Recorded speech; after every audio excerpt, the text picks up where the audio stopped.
Hi everyone. Have you ever needed to run an Agile team, especially in today's project land where Agile is becoming much more prominent? Well, one of the things that you will see time and time again in an Agile team is the Agile Team Charter. And this is one of the absolute best team charter templates that I've ever used and that I continue to use in my project career. We are going to go through each section so you know exactly what to include for yourself, and then we're going to make it in Excel so you can make one and start using it straight away and get the benefits straight away. It's going to be a whole bunch of fun. Let's get into it. Now, of course, the first thing we're going to do is just do the general framing and general coloring of our template so we can get into the really good stuff of creating that Agile Team Charter and everything that's involved within it. The font, we're going to try something different. We're going to go Century Gothic if we can. And if we change that, and we'll use that for all of our sheet actually. Our first area will be our general information, along with our charter date, so the date that we've actually created this with our team. We'll put both of those in the middle, and we'll put one of these in the center and the other one over to the right hand side, and just increase the indent ever so slightly. Maybe make that a little bit larger, and we'll make the font just a nice light gray for us to work with.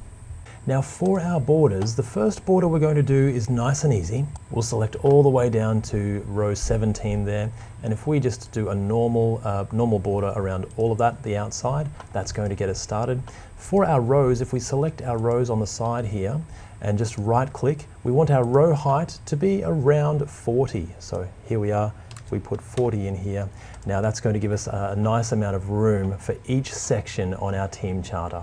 Now for our lines in between, what we're going to do is just select down to row 9, and we're going to go to our More Borders tool. Now we're going to make this just a little bit of a lighter grey, and it's still going to be a solid line, but what we want is one of our horizontal and one of our vertical lines, and put those all in. And now that gives us each of our sections. We're going to give ourselves just a little bit of a smaller row here, and this is going to be our second heading area, so we'll color that nice sandy color there. This is for our team ceremonies. And if we put that in the center and over to the right, just like the other one, and increase that ever so slightly, and turn that gray. Let's fill out the rest of the borders using the More Borders tool, and we can do this in any way we please, make them a nice light gray, or sometimes we can make them a little bit of a white if they're on a darker background. Now that we've filled out all those borders, we can go to View and we can uncheck Grid Lines because we've got all of the lines inbuilt already into our sheet. Now we can get into the information in our team charter. And the first one we're going to do is our project background. For each of our areas, if we just select the areas that we're working with and say Format Cells, we actually want to wrap that text around so it doesn't spill outside of our cell.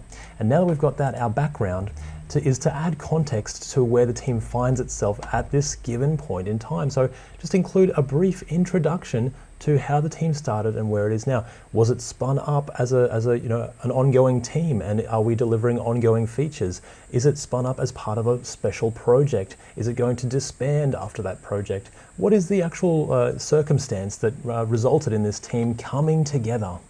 Then we're going to put the team roles. And this is where we want to list the main responsibilities of the team and each team member to create visibility about who owns what. So what are we responsible for? What is each team role responsible for? And that avoids the confusion, so we're not going to different people or the wrong people throughout our project. This is where we might put our product owner, for example, responsible for signing off on the project scope or providing the project scope or high-level requirements in some way. Then we might have business analysts who are responsible for creating or facilitating that solution and finding that solution with our developers. So developers might be responsible for providing input into that solution and then coding that solution. So this might differ slightly within each team, and you can also revisit it as you go along. But it's good to have each role and what we're responsible for as we're going through this particular product or project. As part of that as well, we really want to know the stakeholders stakeholders that we're going to be working with. Of course, Agile is customer-centric. So an Agile Team Charter is where we define who our team's customers are. So are we delivering something for a business or an organization? Are we talking to the actual customers who are using this product or service? So, that could be your external customers, our end customers. These are the people that we need to know, and we probably want to write down names here. Do we have specific subject matter experts that we have access to from the business? Do we have customers that we have access to ask these questions and get these answers quickly? Ideally, we want them to be part of our whole team in the whole team approach, which is an Agile key principle.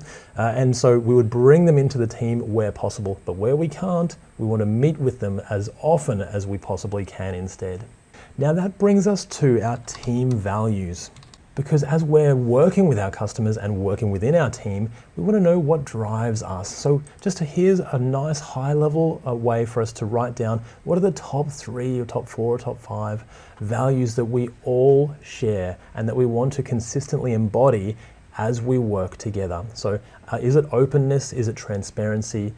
Do we default to transparency, for example? Do we share as much as we possibly can? Do we engage in humor, or do we have other things that we want to embody as a team? Now, along with team values, what we want to note is team communication. Now, this is how we agree to communicate as a team. Do we ideally want to do things in a face-to-face meeting where possible? Or do we want to have a meeting instead of using emails where possible so that we can really hash things out and get to the bottom of any problems and core solutions? Do we use a messaging service? Do we use Slack? Do we use Teams? Do we use other things like Skype or whatever it is that we choose as an organization? And what is the preference? And maybe what is the next preference after that? So if we can't get you by phone, can we send an email as long as we have all of the information? Or can we set time? Or if there's no time, can we do something else? So just note all of that down as our preferred team communication methods. Now, part of the reason we communicate is to make decisions. So we want to note down our team decision process. This is where we write down how we agree on the decisions that are made, team collaboration, approvals or sign-off points that are necessary. So who's responsible and who's accountable for this? And our team roles will feed into this information as well. For example, our product owner that we were talking about before may need to sign off on solutions as they come up, as our team comes up with them, or they may need to sign off on the requirements document to make sure that everyone understands it and it's written in the way that they intended. Many things like that. So what are the sign-off points? What are the decision points? And who needs to sign off on the usable feature once it's completed, coded, tested, and it's ready to go into production and be released? Now, when we have decisions, there's also going to be this wonderful thing called conflict. And it's best that we plan for conflict before it happens. So let's figure it out. Let's get a rough idea. How are we actually going to manage conflict within our team? But more importantly, how do we resolve blockers? So maybe if it's a process blocker, can we go to our Scrum Master or our iteration manager or our Agile team leader or Agile team coach, whatever that role is called, very similar role, no matter what the name of it is, and it will change depending on the organization that you're in as well. But let's go to our Scrum Master and say, we need some problem solving. We need to problem solve this because we're not getting the results that we want. Write down the conflict process within our team. And now that we've got all of that really great stuff for our general information on the project, now we can get into the specific Agile things like our Agile Team Ceremonies. And again, these may change across organizations and across teams or even across products that you're building, but you'll usually have a few core ceremonies as part of an Agile team. And the first of those is our sprint planning meeting. Let's write down exactly when our sprint planning meeting is going to happen. And ideally, it'll be before the sprint begins. So usually either the day before or just before the sprint begins, depending on who you're working with and what they prefer. Of course, we're going to need our stand-up. And this is where the whole team meets, usually for around 15 minutes, and we go over the tasks that we have in progress, usually on a Kanban board. So the visible tasks are moved across from in progress or to do to in progress to done, or various other ways that you can arrange that board. It's really up to the team as well. But we meet for 15 minutes, we describe what did we do, what have we done since our last meeting, what are we going to do today, and raising any of those blockers so that we can work through those really quickly and get the people on board that we need to help with those blockers so that we can keep moving. The next one, of course, is our sprint review. And this is part of the core practice of the demonstrations and reviews in Agile. So again, you may call it something different within the team that you're working with, but a sprint review takes that working feature that you've created, usually during a sprint or over a couple of sprints. You've got that working feature and now you're demonstrating it for your customers. Again, customers could be the business that you're delivering something to, or the end customer if you're lucky enough to have access to the end customers directly, or anyone in between. When are we going to hold that sprint review? Now, once we've delivered something and once we've completed a sprint, again, usually around 2 weeks for a sprint, what we want to do is hold a retrospective. Let's put in the time or the day for our retrospective when we're going to hold them. This is when we ask what went well over the last iteration, what didn't go well, what still puzzles me, and what did I learn or what did we learn as a team. Now you can do variations of those questions as well, but really it's just a chance for us to meet as a team and ideally be really open and honest so that we can problem solve for things that aren't working that well and celebrate the things that are working well. Now our last two things, and again, you could include any extra things in our team ceremonies, but there are two things that we really want to know, and that's our definition of ready and our definition of done. Definition of ready is basically what defines ready so that someone can start working on this particular feature or this particular story card or this increment of work. So what do we need? Is it a story card? Do we need that story card to have the requirements? Do we need to have a mock-up or a storyboard or screenshots for our developers to work to so that they know exactly what they're doing? And what exactly do we need? Does it need to be signed off by the product owner? What is the definition of ready so someone can begin work on that item? And our definition of done is our card or our story card or our feature now completely tested? Does it have no severity 1 or severity 2 defects or anything else that you choose?